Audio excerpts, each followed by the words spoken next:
So hey y'all, I'm back with another video. So tonight's video is yet again another Chioma Chats video podcast edition. So by the title, we're going to be doing a compilation video. We are winding down this year of 2024. It's almost the new year, but there were some topics that I did want to hit on that went super viral over the last few weeks, and I did want to talk about some of them. So on the docket tonight, we have Chloe Bailey and Burna Boy becoming a viral couple or item. The two were spotted in Nigeria at the club, holding hands, giving a lot of PDA, and it looks very interesting from the lenses of us regular social media users, because when you see two celebrities randomly link up, you can never tell if it's real or not.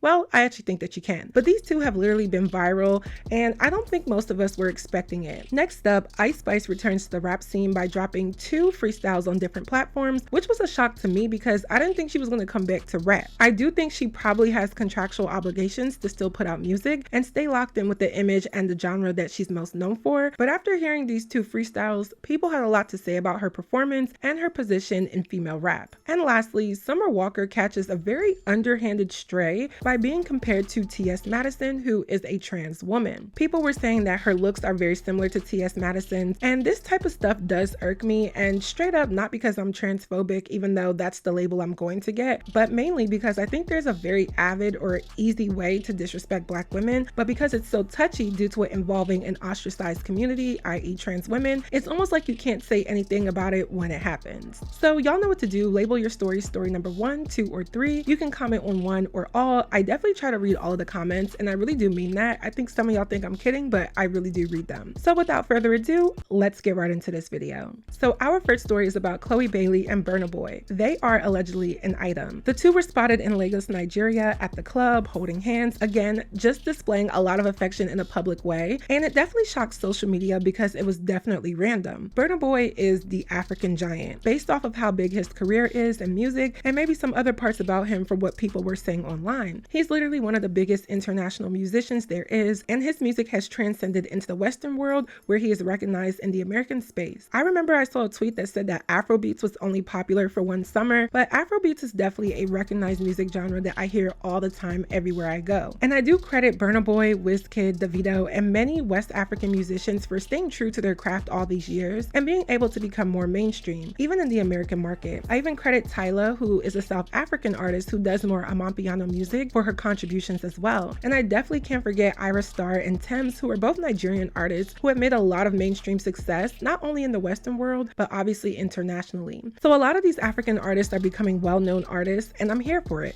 Obviously, I'm Nigerian, but Burna Boy does come with controversy, maybe from the things that he has said, but also he's like a playboy. He was in a relationship with UK pop star Stefflon Don for a very long time. They were an it couple in the celebrity world, but there was a lot of drama surrounding their breakup due to infidelity and him actually rapping about another woman, which was Jada Kingdom, a Jamaican artist, on one of his hit songs called Taliban. So to be with somebody for years and then cheat on them with someone else and then rap about the person that you cheated on them with in a song that becomes very popular, it's just giving all red flags when it comes to the relationship department. His looks, his music, his influence, it's all 10 out of 10. But in the romance department, we can definitely give him no credit. So to see him with Chloe Bailey, it's just like, I don't even know why they would go to this extent, because the bottom line is it's definitely giving PR. It's definitely giving that they're either working together on a project. It's definitely giving there's a new song coming out. It's definitely giving he brought her to Nigeria to show her a good time, to host her, and to dibble and dabble, because he's literally a celebrity musician who has had his way with women and is still doing that. The one thing that does get me though with a lot of these guys is how they can be a certain age and still want to live this playboy lifestyle. Like the fact that Future is 40 years old and it has never occurred to him to just settle down. Like, when is enough going to be enough? Are y'all never going to be satisfied? Even Drake, like you guys are closer to 40, if not 40, but you're still out here randomly getting photo ops and viral romance headlines with these young women, and I just have to hold them accountable. Why can't y'all never settle down and find somebody that's for you? When does the addiction to different women stop? Because it actually is a problem and it might be a mental illness. Nonetheless, Chloe Bailey was looking like this infatuated, love-struck, Cupid's bow in her booty girl with Burna Boy. She's staring at him in his eyes. He's standing in the club on the couch or the chair. She she's looking up to him. And although I do think this was for PR and to get people talking, it still wasn't a good look overall. If you're gonna do music, just do music. Like, it's not every time that we need this play on dating and romance to usher in a collaboration. I even said this with the whole Ice Spice and Central C Did It First song rollout. They didn't have to act like they were dating to put out a project, because when it was all said and done, we found out that Ice Spice is really dating her producer named Riot, and Central C literally got dumped by his actual girlfriend, who was unaware that this PR stunt was even going to be done. I don't know why these managers and these PR teams of all of these celebrities are just dumb, like just flat out dumb, slow.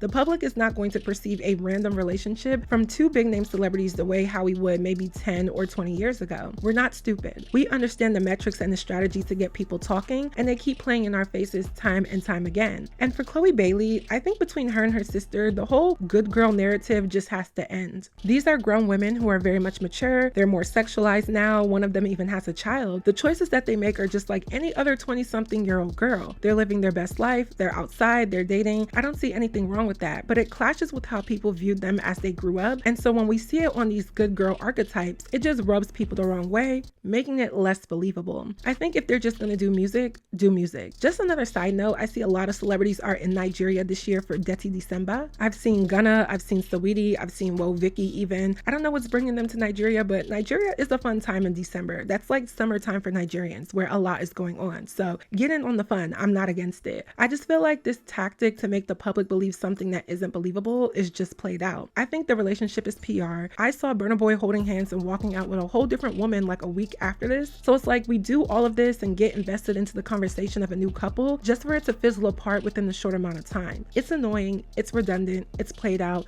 and it's definitely not real in my opinion. So our next story is Ice Spice returning to rap. So Ice Spice, who has been on a very big roller coaster of a year, returns to rap music. The simple background is that the girl was basically positioned to be one of the most popular, most streamed, and most polarizing female rap artists over the last few years. And everything was going pretty well up until this summer, where she was exposed. She was first exposed by her former friend named Storm for her comments about Nicki Minaj and just who she is and her character. People started to give her the side eye because a lot of people don't go for Nicki Minaj disrespect, especially when Nicki Minaj was one of the people that platformed Ice Spice and gave her a lot of credibility. Whether you like Nicki as a person or not, we all know that Nicki's position in the female rap genre is astoundingly superior. So to see Ice Spice say something about Nicki Minaj, her fans did not like that, and a lot of Nicki's fans were Ice Spice fans, and they basically tossed her to the wayside. But there is a large group of people who don't care for Nicki Minaj, so I think she was still in a pretty decent position to be the popular and likable celebrity that she was. But that was up until her friend,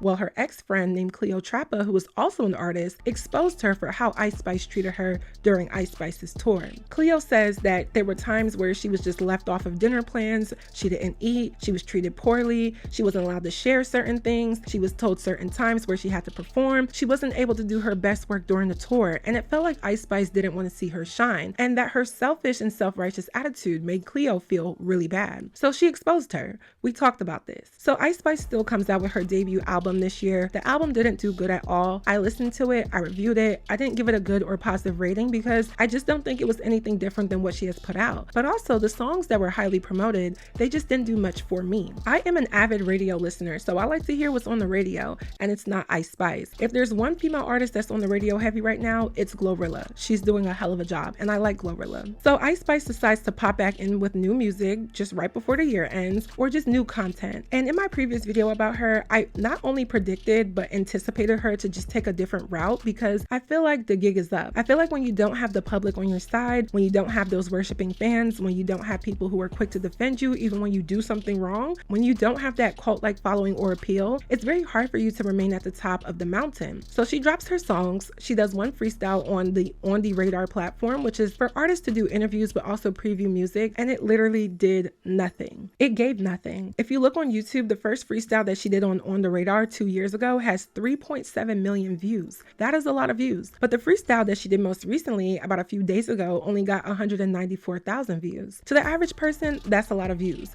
But to someone who is easily able to get millions of views on all of their projects, that is the literal definition of a flop. I looked at the comments and I think people liked it because it was more vulnerable, emotional, and it wasn't the same bubblegum rap music that she usually puts out. Like, it was deeper. But just because of the backlash that she is already getting and was receiving, I think think overall it didn't resonate with anybody. When you start talking about deeper topics, your past traumas and struggles, and things that people actually do want to hear in music, let's be real, that's great. But it's kind of a miss, because if you are now known to have caused somebody else sadness or hurt or pain or whatever, then people don't want to have empathy or sympathy for you to even boost up your content. So she does another performance on From the Block. This is another platform for live performances and for artists to come and preview music. And this one was called Hannah Montana. And I'm not gonna lie, Riot always chooses great beats. The beat is good. But it also gave the usual Ice Spice. But I will credit her for giving us something similar, but then also something different. I'm never gonna hate on versatility, even if it's just a teaspoon of it. But I just think now that her body looks different and now that her reputation is kind of shot, people are just more inclined to down talk it versus hype up mediocrity. Ice Spice had people in a chokehold where they were able to overlook a lot of mediocrity and platform basic or effortless music just because they liked her. They liked her look, they liked her style, they liked her story, they liked her personality.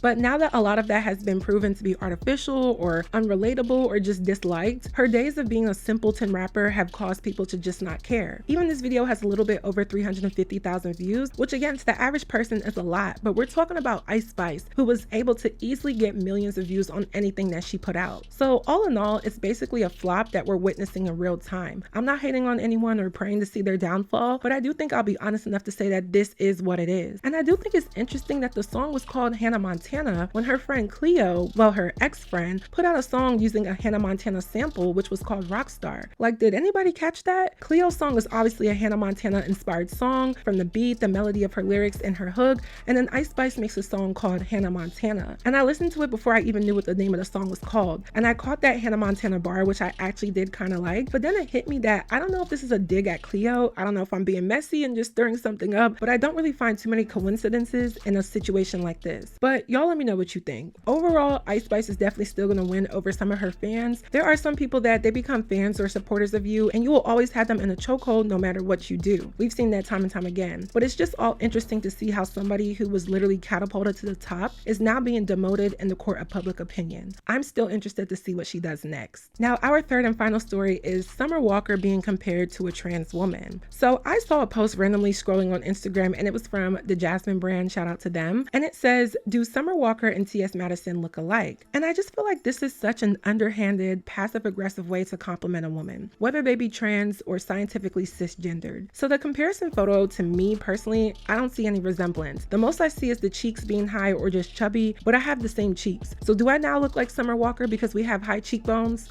No. But this came from a post where somebody posted NLE Choppa and said, a young T.S. Madison, but obviously it's Summer Walker in the picture. And T.S. Madison, who again is a trans woman, she's most known for being a co-host with rapper Kaya on her show called Kaya's Court, and she was also on Love and Hip Hop Atlanta years ago. So she sees this and she quotes it by saying, I told you all these people be saying this, I know she's over me, LOL, but she beautiful so she shouldn't feel no way. And I just feel like this is completely diabolical to say the least. I think it is very mean to say that a natural born woman resembles a trans woman, and not because of transphobia, but just the simple science of someone being biologically a man and having to, or should I say choosing to, transition to take hormones and get implants and change their face, with the end result hoping to look more like a woman or more feminine. That should not be compared to someone who is naturally a woman and looks like a woman as is. Regardless of Summer Walker having surgical procedures in her face or body, even Summer Walker before surgery does not look like T.S. Madison. And even Summer Walker before surgery definitely doesn't look like T.S. Madison before she decided to transition. So I went back and forth in the comments about this because I said I think it's mean to say that Summer looks like a man, and people were mad because I misgendered T.S. Madison, which I understand and I strongly take accountability for that. But what I am trying to say is a biological man should never be compared to a woman, because even if they are similar looking, it is offensive to a lot of women to be compared to a man in any case. And a lot of women feel this way, and people do know that. People did this to Lil Mama and Lil Bow Wow, and although they do actually resemble, we're comparing a woman who is biologically a woman to a biological man who remains in that gender. So naturally they just resemble because that's how God made them. They're not related, they're not siblings, they're not cousins. Some people just look like each other in this world. Everyone has a doppelganger, and your doppelganger might actually be a different gender than you. So there were people that are trying to say like, well, Chioma, you look like your father, but it's like, are we gonna be stupid? I look like my father because I came out of his nuts. My father and I are actually related. I actually share DNA with him. So duh, we look alike. And of course, to a trans woman, it's going to be a compliment to say that you look like a natural woman, because that means you've done a good job at your transition. That means your investments have paid off. That means that whatever clash or feeling that you had that made you say that you feel like you really were supposed to be a woman, it's actually coming into fruition. So of course, T.S. Madison would feel vindicated and complimented by the comparison. But what's crazy to me was people trying to say that I was jealous and bothered by a trans woman and her beauty, when that isn't the case. In 2025, I would really love for people to stop throwing around all of these different phobias. If someone is offended because you obtained an artificial way to look like them, and in this case become a woman, and I have been a woman since the day I was born, I'm going to be offended. Not because I don't respect your decision to transition, not because I'm transphobic, not because I'm jealous, not because I envy your beauty, but simply because you cannot go through all of that to artificially obtain something that naturally exists within myself and then call me transphobic or jealous of you. It just doesn't make any moral sense. The end all be all to me is you can identify as whatever you want, but to compare a natural born woman to a natural born man is just not fair, and it's not the compliment or sisterhood or woman empowerment and unity that people think it is. It's so simple. A trans woman is a biological man, and in no circumstances should be compared to a biological natural born woman. Trans people should have their own rights. I support that, and they do have hardships just like any other group of people. I mean, literally, welcome to womanhood when you realize that being a woman is a lot harder than being a man in a lot of different ways. I don't relate to the difficulties of being a trans woman, but I do relate to the things that happen with being a natural born woman. So I just refuse to see my community of natural born women be disrespected in this way. And my thing is, people know they're being disrespectful. They might not think it is, but we're telling you it's disrespectful. If you're truly a woman, then you would understand that no matter what you identify as. A trans woman will never be a natural cisgendered woman and share the same experiences. And I'll be real, maybe we do share a lot of experiences that are the same, but definitely not all. When you make the choice to be trans, that self-identification does not give you natural, scientific, biological, and sociological characteristics and experiences of women born as women. And that's not transphobic to say, that's just reality. And I wish people would stop weaponizing and being quick to call people transphobic for saying that. If we look at bone structure, DNA, and possibly genitalia, it's going to quite literally tell us that someone was a man at some point. And I can accept people's choices to transition, but we have to be 100% real. I'm glad Summer Walker didn't play into it, because it would have been made so much bigger than what it needed to be. But although I'm going to lose a lot of subscribers and get labeled as transphobic for saying what I'm saying, I think people need to understand why there is some pushback from natural born women when it comes to this topic. Identify as what you want. I respect everyone's decision in their lives, but that doesn't mean you get to label somebody as any type of phobic for defending their position as a woman. There's been enough struggles, from voting rights to just human rights to misogyny to patriarchy to violence and a whole bunch of other things that women have experienced since day one. And I'm not saying trans women don't experience that, but we have to be real about the differences in those experiences, and that's all that I'm saying. So that is it for this video. I hope you all enjoyed. Please let me know your commentary on my commentary down below. What do you think? What do you know? Let me know. If y'all haven't already, check out my new vlog. It is pinned down below. I've been in Atlanta for like 2-3 weeks now, and I have some things planned as well, so I'll be vlogging that. But the first half of my trip, I did vlog it, so check it out. It is pinned down below, and make sure you don't forget to subscribe to my vlog channel. And as always, last but not least, don't forget to follow me on all of my social media networks, and I will see y'all in my next video. Bye, y'all. Blessings is my pockets, never dash a sit. You can't touch all this excellence, you gon' need a prerequisite. You gon' need some relevance, so cut it OT Genesis. Pat in the mail from my boys in Abuja. Thick, meaty, spicy, juicy, baby, call me Suya. I said 24/7, we stacking, racking. I'm a bad bitch, you fraction, lacking. Counting bread while he playing Madden. I'm in the building, bitch, what's happening? Queen Chioma.